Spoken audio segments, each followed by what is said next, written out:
नमस्कार, मैं हूं सत्यपाल और आप देख रहे हैं CWB हिंदी न्यूज।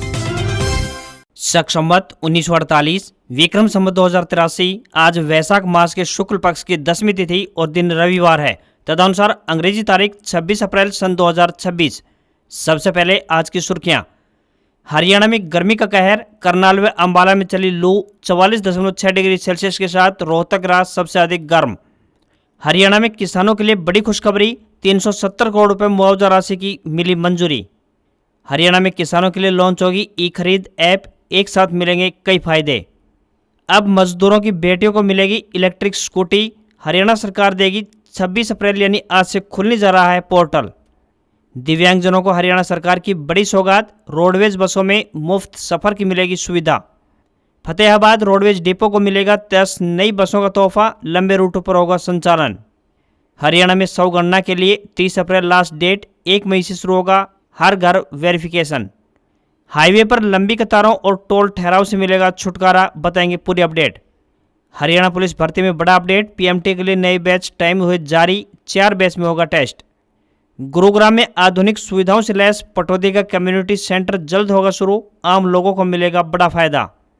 इस दिन आएगा हरियाणा बोर्ड के 10वीं कक्षा का रिजल्ट, जानेंगे पूरी अपडेट। मछली पालन व्यवसाय से मोटी कमाई का सुनहरा अवसर, 60% तक सब्सिडी देने जा रही है हरियाणा सरकार। दुष्यंत चौटाला के समर्थन में उतरे कांग्रेस विधायक अशोक अरोड़ा, इंस्पेक्टर को निलंबित करने की उठाई मांग। और अमेरिकी अधिकारियों से बिना मिले लौटे ईरानी विदेश मंत्री, पाकिस्तान PM और आर्मी चीफ को शर्तें सौंपी।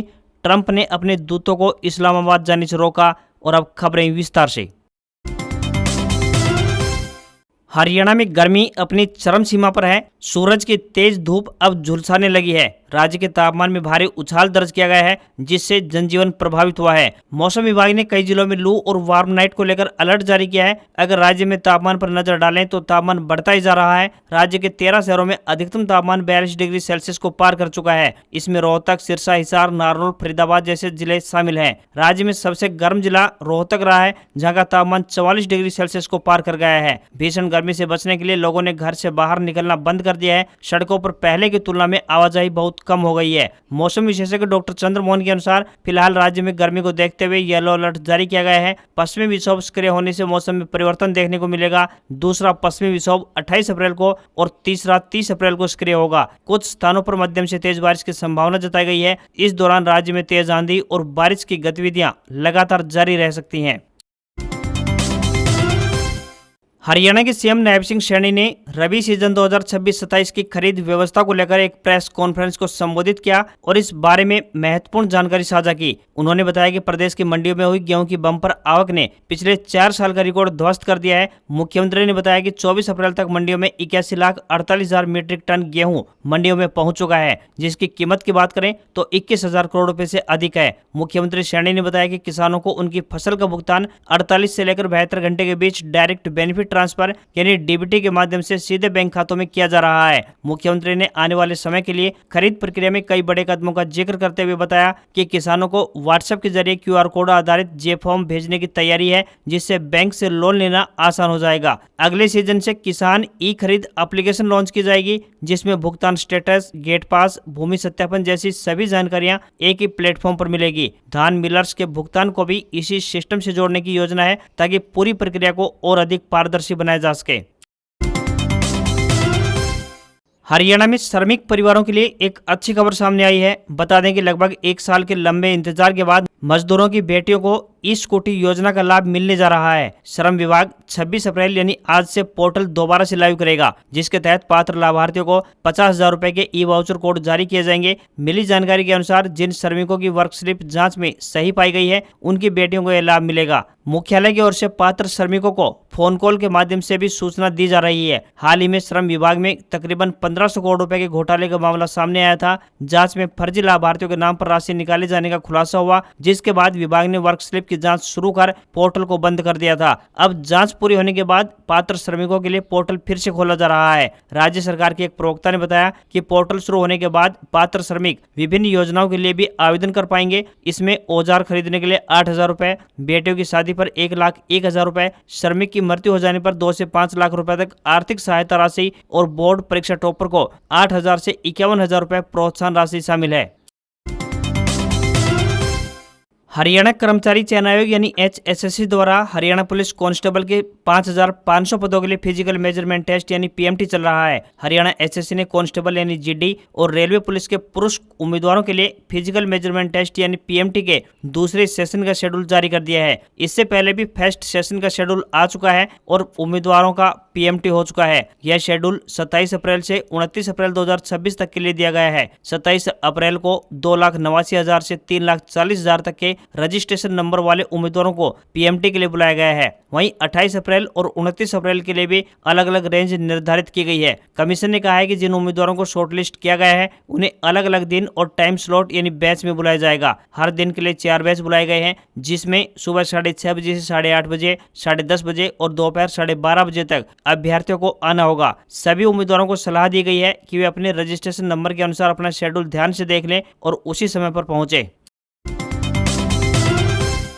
हरियाणा परिवहन विभाग द्वारा यात्रियों को बेहतर यातायात सुविधा उपलब्ध करवाने के उद्देश्य से निरंतर नए प्रयास किए जा रहे हैं। प्रदेश के यात्रियों को सुरक्षित और समय पर परिवहन सुविधा उपलब्ध करवाने के लिए प्रतिबद्ध हरियाणा रोडवेज ने एक और नई पहल की शुरुआत करते हुए दिव्यांग व्यक्तियों को बड़ी सौगात दी है। रोडवेज विभाग के इस फैसले से प्रदेश के लाखों दिव्यांग व्यक्तियों को बड़ी राहत पहुंचने वाली है। बता दें कि साल 2007 में तत्कालीन मुख्यमंत्री भूपेंद्र सिंह हुड्डा की अध्यक्षता वाली कांग्रेस सरकार ने राज्य के भीतर 100% दिव्यांग व्यक्तियों को एक सहायक के साथ रोडवेज की साधारण बसों में मुफ्त यात्रा की सुविधा प्रदान करने के फैसले को हरी झंडी दिखाई थी। बाद में दिल्ली और चंडीगढ़ तक इस मुफ्त यात्रा की सुविधा का विस्तार कर दिया गया था। अब प्रदेश की बीजेपी सरकार ने दिव्यांग व्यक्तियों की लंबे समय से चली आ रही मांग को पूरा करते हुए 40 से लेकर 99% तक दिव्यांगता वाले व्यक्तियों को भी हरियाणा रोडवेज की साधारण बसों में मुफ्त यात्रा की सुविधा देने का बड़ा और अहम फैसला लिया है।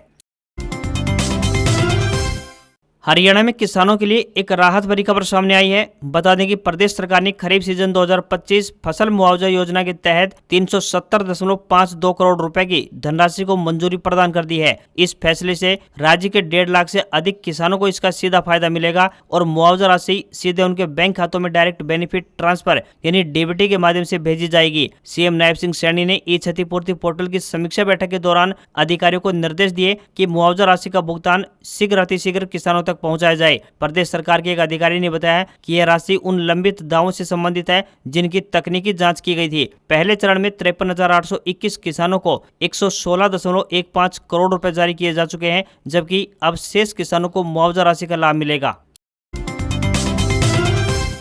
हरियाणा में मछली पालन व्यवसाय की योजना बना रहे किसानों के लिए अच्छी खबर सामने आई है। सिरसा जिला मत्स्य अधिकारी सुरेंद्र ठकराल ने किसान जागरूकता शिविर को संबोधित करते हुए बताया कि प्रदेश सरकार द्वारा मछली पालन व्यवसाय को बढ़ावा देने के लिए प्रधानमंत्री मत्स्य संपदा योजना के तहत 40 से लेकर 60% तक वित्तीय सहायता राशि का लाभ दिया जा रहा है। इस व्यवसाय को शुरू कर किसान अपनी आर्थिक स्थिति को मजबूत बना सकते हैं। उन्होंने बताया कि मछली पालन व्यवसाय उन लोगों के लिए फायदेमंद साबित होगा जिनकी जमीन पर बारिश के पानी का ठहराव रहता है, भूमि है या फिर जमीन के नीचे का पानी खारा है। ऐसे क्षेत्रों के किसानों के लिए मछली पालन व्यवसाय एक बेहतर विकल्प साबित हो सकता है। उन्होंने बताया कि झींगा मछली पालन व्यवसाय से किसान प्रति एकड़ 5 लाख रुपए तक आमदनी अर्जित कर सकते हैं। सुरेंद्र ठकराल ने बताया कि प्रधानमंत्री मत्स्य संपदा योजना के तहत अनुसूचित जाति एवं महिला वर्ग के मछली पालकों को 60% अनुदान तथा जनरल व OBC श्रेणी की मछली पालकों को 40% अनुदान राशि का लाभ दिया जाएगा।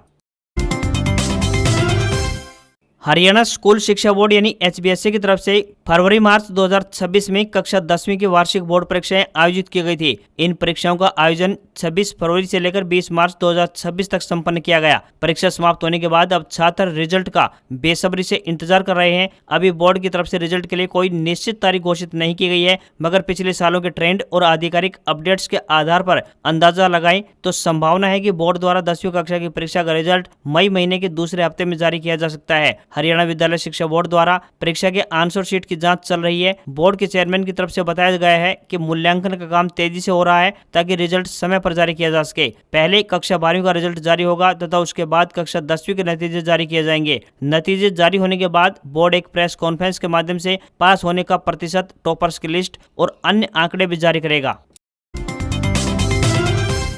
हरियाणा के गुरुग्राम जिले में पटौदी क्षेत्र के लोगों को जल्द ही एक बड़ी सौगात मिलने जा रही है। हरियाणा शहरी विकास प्राधिकरण द्वारा सेक्टर 1 में लगभग 7 करोड़ रुपए की लागत से बनाया जा रहा आधुनिक कम्युनिटी सेंटर अपने अंतिम चरण में है। जल्द ही इसे स्थानीय लोगों के लिए खोल दिया जाएगा। इस कम्युनिटी सेंटर के खुलने के बाद लोगों को निजी मैरिज हॉल पर निर्भर नहीं रहना पड़ेगा। यह आधुनिक कम्युनिटी सेंटर 2 एकड़ भूमि पर बनाया जा रहा है। नया आधुनिक कम्युनिटी सेंटर अगस्त तक बनकर तैयार हो जाएगा। इसके बाद स्थानीय व आसपास के लोग इसे HSVP के ऑनलाइन पोर्टल के माध्यम से बुक कर सकेंगे। इसकी बुकिंग फीस लगभग 10 से 11 हजार रुपए रखी जाएगी, जिससे लोगों को बड़ी राहत मिलेगी। इस कम्युनिटी सेंटर में तकरीबन 350 लोगों की क्षमता वाला हॉल, जिम, स्क्वैश और बैडमिंटन कोर्ट भी शामिल है। साथ ही टेबल टेनिस रूम के साथ शतरंज और कैरम के लिए भी अलग कमरे बनाए जा रहे हैं। इससे यह केवल समारोह स्थान नहीं बल्कि फिटनेस और मनोरंजन का भी केंद्र बनेगा। इसके साथ ही यहाँ दूल्हा दुल्हन के तैयार होने के लिए अलग अलग कमरे भी उपलब्ध होंगे। आधुनिक सुविधाओं से लैस इस सेंटर का निर्माण कार्य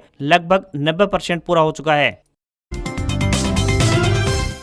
देश भर में हाईवे पर यात्रा करने वाले यात्रियों के लिए बड़ी राहत की खबर सामने आ रही है। बता दें कि national highway authority of India यानी NHAI ने अपनी पुरानी टोल व्यवस्था को समाप्त करते हुए आधुनिक multi lane free flow tolling system लागू करने की दिशा में अहम कदम उठाया है। इसके अनुसार वाहनों को टोल देने के लिए अब रुकना नहीं पड़ेगा और न ही लंबी कतारों में इंतजार करना पड़ेगा। Multi lane free flow tolling एक ऐसी प्रणाली है जिसमें टोल प्लाजा पर कोई बैरियर नहीं होगा। हाईवे पर लगे अत्याधुनिक सेंसर, RFID रीडर और कैमरे वाहन की जांच करेंगे और फास्टैग के जरिए अपने आप टोल कट जाएगा। इस आधुनिक तकनीक के तहत वाहन 100 किलोमीटर प्रति घंटा या फिर उससे अधिक की रफ्तार से भी बिना रुके गुजर सकते हैं, जिससे यात्रा बिना किसी बाधा के हो सकेगी। इस सिस्टम को हरियाणा में NH44 स्थित घरौंदा टोल प्लाजा पर भी लागू किया जाएगा। NHAI का लक्ष्य अगले 3 वर्ष के भीतर देश भर के राष्ट्रीय राजमार्गों पर multi lane free flow tolling लागू करने का है। हरियाणा परिवहन विभाग द्वारा फतेहाबाद रोडवेज डिपो को बहुत जल्द 10 नई बसों का तोहफा दिया जाएगा। जून के पहले सप्ताह तक ये बसें रोडवेज डिपो के बेड़े में शामिल हो जाएंगी। फतेहाबाद रोडवेज डिपो के एक अधिकारी ने बताया कि बसों के चेसिस पहले से ही गुरुग्राम भेजे जा चुके हैं, जहां उन पर बॉडी निर्माण कार्य तेज गति से आगे बढ़ रहा है। इस कार्य के पूरा होते ही सभी 10 बसें जिला डिपो में पहुंच जाएंगी। इन नई बसों के आने से लंबी दूरी के रूटों पर यात्रियों का सफर आरामदायक हो जाएगा। वहीं लंबे रूट्स पर फिलहाल जो बसें संचालित हो रही हैं उन्हें लोकल रूटों पर भेज दिया जाएगा, जिससे ग्रामीण क्षेत्रों में सार्वजनिक परिवहन कनेक्टिविटी और अधिक मजबूत होगी। जिला डिपो अधिकारी ने बताया कि फतेहाबाद से चंडीगढ़, दिल्ली और जयपुर जाने वाले यात्रियों को इन नई बसों का सीधा फायदा पहुंचेगा।